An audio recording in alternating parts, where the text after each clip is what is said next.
A'udhu billahi minash shaitanir rajim. Bismillahir rahmanir rahim. Sunana Zainabu. Idan yau ka fara sauraron shirinmu, ka danna mana subscribe sannan ka danna alamar ƙararrawa domin samun saƙon sanarwa a duk lokacin da muka ɗaura shirye-shiryenmu.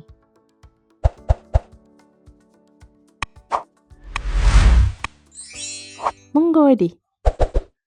Daren baƙin ciki kashi na 6. Hankalin Musa ya tashi matuƙa lokacin da labarin abin da ya faru ya faɗo kunnensa.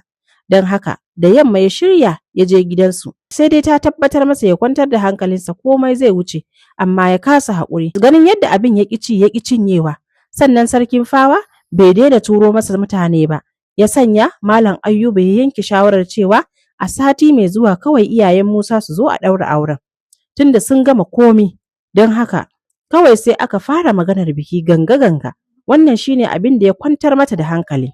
Cikin satin suka fara rabon alewar biki da ƙawayenta su Asabe. Suka fara shirye-shirye irin nasu na 'yan matan ƙauye. Ranar Talata da yamma tana wankin kayanta a tsakar gida, Asabe ta zama mata da labarin zuwan Malam Sagiru da wani ɗan gayu cikin wata mota mai kyau. Bata san lokacin da ta bar wankin da take yi ba. Ta roƙi Asabe ta raka ta inda ta gansu. Lokacin saura kwanaki 3 a saka ta a lalle. Sagiru da baƙon da ya taho da shi, Nasir, bayan sun ci abinci sun yi wanka, sai suka fara zagaye gari domin shakatawa, domin ya nuna wa Nasir garin. Wanda shi ya zo garin ne domin ya ga ƙauyen su Sagiru. Domin shi asalinsa ɗan birni ne, bai taɓa zuwa ƙauye irin wannan da sunan kwana ba. Yanzu haka sun sami hutun mid-semester break ne. Sagiru ya ce zai je garinsu ya kwana 2, shine ya ce zai biyo shi ya ga garinsu. Nasir ƙanin matar kawu Abbas ne. Yana karatun jami'ar Maiduguri, wato University of Maiduguri. Kasancewar yayarsa tana garin tana aure, lokuta da dama yakan zo gidanta su yi hira ko neman wani abu. Wata ranar da ya zo gidan suka haɗu da Sagiru da ke zaune a gidan, sai suka yi ta hira. Daga ƙarshe suka gano makarantarsu ma ɗaya suke karatu. Cikin ƙanƙanin lokaci Allah ya haɗa jininsu. Duk da ba abu ɗaya suke karantawa ba, suna ɗan haɗuwa a makarantar.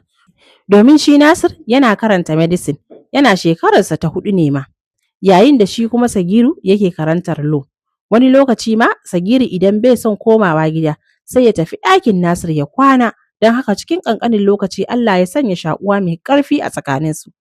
Don haka duk sanda Sagiru ke hira da Anti Zulfa, matar kawunsa Abbas, yana ba ta labarin garinsu, wani lokaci har da Nasir ɗin. Sai suka kwaɗaita da son zuwa garin. Kasancewar ita ma bata taɓa zuwa garin nasu ba, domin sai daga baya mijinta ne ma ya dawo da zumunci da mai gari, mahaifin Sagiru, don tun bayan mutuwar mahaifinsu suka watsar da danginsu na can. Yawan jin labarin garin su Sagiru da Nasir ke yi ya sa shi jin sha'awar son zuwa garin. Daga ƙarshe lokacin da ya ji Sagiru zai je bayan sun sami hutu, ya ce shi ma zai je. Shi ne ya ɗauko su cikin motarsa suka taho. Domin shi Nasir ya tashi ɗan gata gaba da baya. Iyayensa suna yi masa komai, kasancewar babansa tsohon ɗan boko ne. Har mukamin minista ya rike a gwamnatin da ta shuɗe. Matuƙa Nasir ya ji daɗin yadda suka zagaye garin da irin yanayin garin, duk da ya fuskanci garin cike yake da talauci da rashin aikin yi, amma ya kula mutanen garin suna da wata ɗabi'a ta riƙe mutunci da girmama baƙo. Domin duk inda suka zagaya sai an gayar da shi.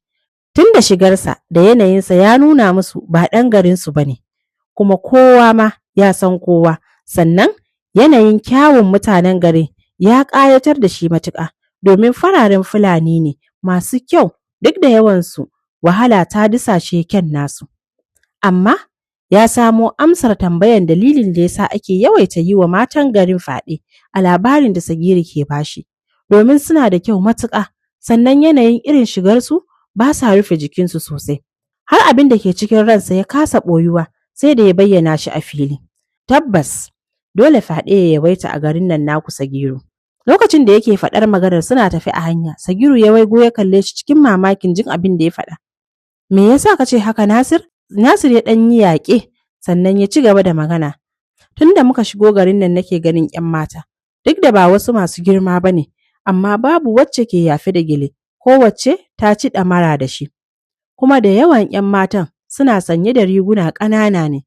Duk da na kula ba ku da wata wayewa, amma bai kamata a ce za a dinga irin wannan shigar ba. Ko kai baka taɓa kula da hakan ba? A ƙiyasin da aka yi a duniya, Ƙasar Indiya ta fi ko'ina yawan fyaɗe ga 'yan mata, su kuma irin al'adarsu da shigarsu ke ja musu hakan, bayan sun kasance masu kyau. Sagiru ya gyaɗa kai cikin gamsuwa da abin da Nasir ya faɗa. Gaskiya haka ne, ban kuma taɓa kawo wannan tunanin cikin raina ba Nasir. Nasir ya yi murmushi ya ce, saboda ka damu da abin da ke faruwa ne matuƙa, fiye da nemo mafitar da hakan zai daina faruwa. Suka ci gaba da hirarsu da tattaunawa har suka je wata majalisa ta abokan Sagiru. Suka ƙarasa suka zauna suna fara hira suna zolayar Sagiru. Abin da ya fi musu daɗi duk da Sagiru ya ci gaba bai taɓa tunanin ya fi su ba.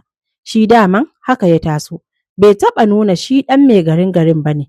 Kuma har yanzu. A nan gurin ne ɗaya daga cikin abokan Sagiru ke ba shi labarin shirye-shiryen bikin Dijatu da ake yi.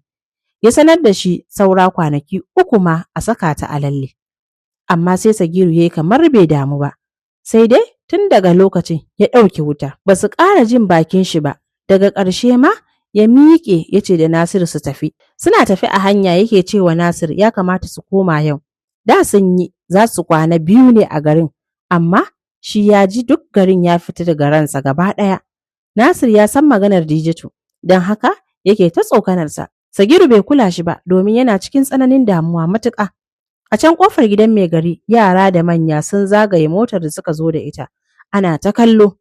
Dijatu da Asabe suka ƙaraso cikin saurinsu suka tsaya daga can nesa suna kallon motar da ke ajiye a gefen gidan mai gari. Asabe ce ke ce mata, kin ga yadda Malam Sagiru ya zama ɗan birni, wallahi komai nasa gwanin sha'awa, sai ma kin gan shi. Gaba ɗaya ta ji ba ta da burin da ya wuce ta ga Malam Sagiru. Sai dai sun jima a gefen gidan suna son ganin su, amma ba su gan shi ya fito ba.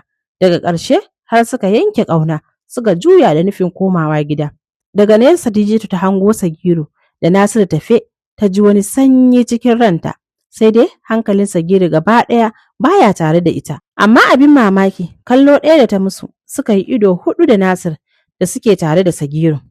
Nasir ya ji wani irin bugun zuciya da bai taɓa ji ba daga kallon Dijatu sau ɗaya. Tun daga nesa ya taɓo Sagiru da sauri da kansa ke ƙasa yana faɗin inna lillahi. Sagiru kalli wata irin halitta cikin garinku. Sagiru ya kalli inda yake nuna masa da sauri sai ya hango su Dijatu. Ya ci gaba da magana, kai lalle garin nan naku akwai kyawawan mata. Wannan ta tafi da imani na wallahi. Kai subhanallahi. Duk maganar da yake yi idon Sagiru yana kan Dijatu da suke nufo su. Bakinta ya ƙi rufuwa don daɗi. Shi ma nasa haka. Bai jin ma me Nasir ke faɗa har lokacin da suka haɗu da juna. Cikin shauƙi da jin daɗi ya ambaci sunanta Dijatu. Kai dariya cikin jin daɗi ita ma gami da amsawa. Na'am malam, ashe da gaske ne ka shigo garin yau. Nasir yana ci gaba da kallon Dijatu cikin tsananin tashin hankali da wata irin soyayya da bai taɓa jin son mace ya shiga ransa irin wannan ba.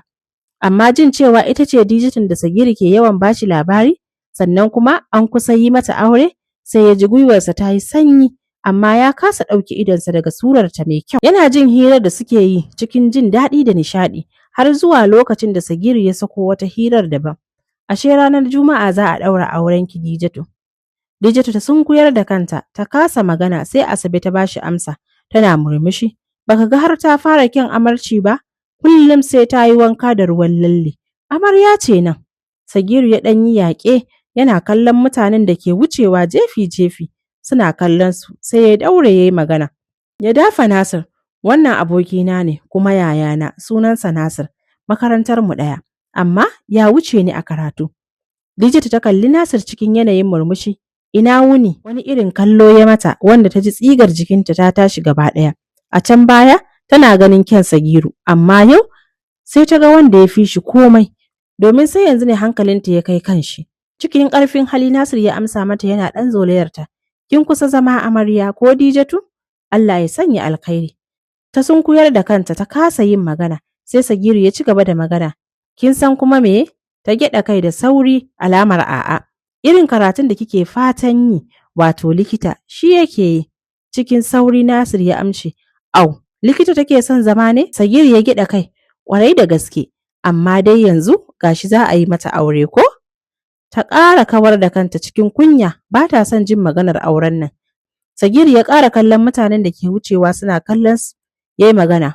Ko za ki wuce gida, ma haɗu a dandalin gaɗa anjima, domin zan kai Nasir ya yi kallon rawarku, don bai kamata a ce da tsakiyar ranar nan na tsayar da amarya ba ko?